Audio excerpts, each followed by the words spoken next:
I think there came a time when I realized happiness and say a success and failure, it stays only for a while. It does get to me, but I think both success and failure stays within me only for a while. I think all of us are going to stay as actors forever. That's how you'll be remembered. Yesterday when I was waiting in one of the junctions over here, we were stuck for a while in traffic, and there was this girl who was trying to cross. With her family, she was trying to cross. She must be around 12, 13 years.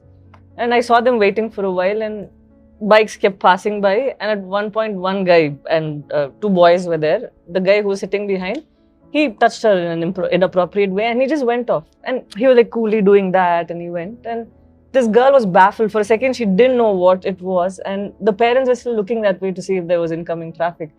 I saw the whole thing happen in front of my eyes, and for a second I just realized that girl hasn't even fully developed. She is not even a woman yet for her to understand. She was just shocked to see, and she knew she felt uncomfortable. She's in a public space, and I remember being so furious, and I took my phone to take a picture of the bike. He went off, and I thought I'll call for cops and ask them to hold him. I remember a grey shirt fellow, and I think people forget that they can just do something and get away with it. They can say something and get away with it.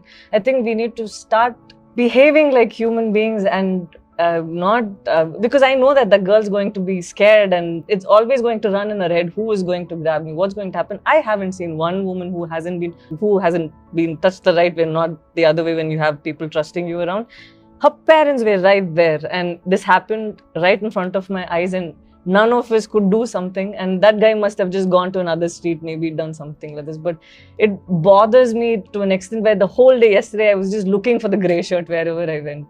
So I wish there's a time where people, I don't know if it'll go reach them, but I just wish people knew not to make other people's lives miserable through their actions or through their words. I think my body and my mind are connected in a very weird way, even without me consciously having to do something a certain way. Once I feel that, hey, that looks monotonous, there's another part of my brain that looks for something which it can fit in that place. So it's not like a conscious choice or an effort that I take from my end, but my head works in that way, I guess. I can't do night shoots because I don't sleep during the day. So imagine me being up at night and during the day, up at night. And so this went on for around 30 days, I think. So I've always been blessed where it's just one film at a time. Right. But now post-COVID, it was 3 films and no sleep.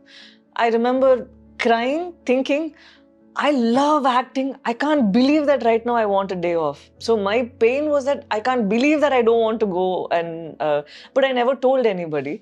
There was one day, I think that my sister went and told the producer, saying that Pallavi is crying because she wants a day off. He felt so bad because he thought they love me. Most of the people I work with, they think I'm this little child, so they think that I'm comfortable, but I'm good at covering it up, you know. I'm like, no, I have a great time. When they got to know this, they felt so bad. They said, 10 days off, you do what you want, 10 days off. And then we shot just for 3 days.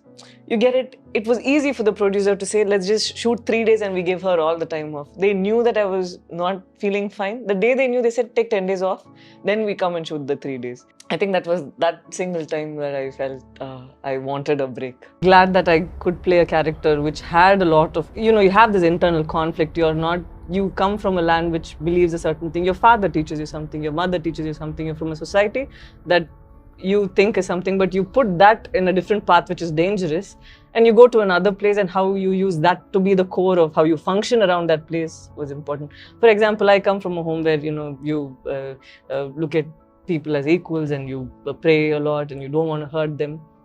I am still the same person, but in a different environment where you don't know whether what the person that you are might put you in trouble, or it might make you comfortable. So this is like actual, and it's beautiful because it's a real thing that he's written. Normally you don't have films which have so much time or space to show that growth and the turmoil that the girl feels. And sometimes, over time, I'm not there all the time when we shoot. So sometimes when things get changed and it has a very different flavor to the film altogether, you feel a little, oh, okay, what is this? This is not what I saw. So when that happens, and then when things go off, I think it gets to me.